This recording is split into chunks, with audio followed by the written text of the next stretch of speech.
2026 football বিশ্বকাপ শুরু হতে আর বেশি দেরি নেই।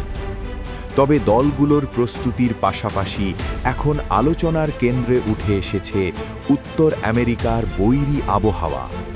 তীব্র গরম, বজ্রপাত এবং দাবানলের ধোঁয়া সব মিলিয়ে এবারের আসরে প্রকৃতি বড় বাধা হয়ে দাঁড়াতে পারে বলে আশঙ্কা করা হচ্ছে।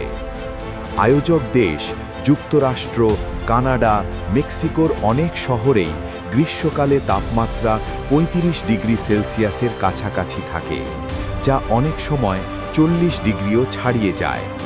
এর সঙ্গে আর্দ্রতা যুক্ত হলে শরীরের পক্ষে স্বাভাবিক তাপমাত্রা ধরে রাখা কঠিন হয়ে পড়ে, ফলে খেলোয়াড়দের স্বাস্থ্য ঝুঁকি বেড়ে যায়। গবেষণায় দেখা গেছে ১৬টি আয়োজক শহরের মধ্যে ১৪টিতেই বিকেলের দিকে তাপীয় চাপের মাত্রা ২৮ ডিগ্রি সেলসিয়াস ছাড়াতে পারে। বিশেষ করে Miami, Houston, Dallas, Monterrey, Kansas City, আটলান্টায় পরিস্থিতি আরও কঠিন হতে পারে। এই ঝুঁকি মাথায় রেখে ফিফা প্রতিটি হাফে ৩ মিনিটের কুলিং ব্রেক চালু করেছে। বজ্রপাতের বিষয়টিও গুরুত্বের সঙ্গে বিবেচনায় রাখা হচ্ছে।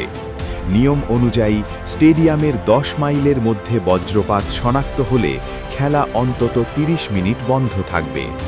এর আগে এমন পরিস্থিতিতে ম্যাচ দেরিতে শুরু হওয়ার ঘটনাও রয়েছে।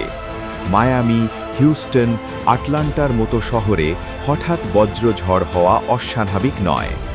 দাবানলও বড় উদ্বেগের কারণ। নর্থ আমেরিকায় আগেভাগেই দাবানলের মৌসুম শুরু হয়েছে। এর ধোঁয়া দূরের শহরগুলোতেও ছড়িয়ে পড়ে বাতাসের মান খারাপ করতে পারে। অতীতে দূষিত বাতাসের কারণে খেলা বাতিলের নজির রয়েছে।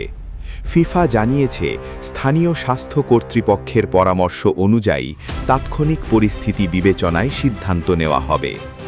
এই পরিস্থিতির প্রভাব শুধু খেলোয়াড়দের মধ্যেই সীমাবদ্ধ থাকবে না। গ্যালারিতে থাকা দর্শকেরাও চরম গরমে ভোগান্তিতে পড়তে পারেন।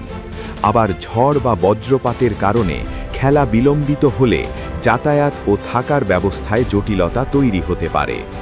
আগামী ১৯ জুলাই নিউ ইয়র্কে বিশ্বকাপের ফাইনাল অনুষ্ঠিত হওয়ার কথা রয়েছে। সে সময় সেখানে তাপপ্রবাহের আশঙ্কাও উড়িয়ে দেওয়া যাচ্ছে না।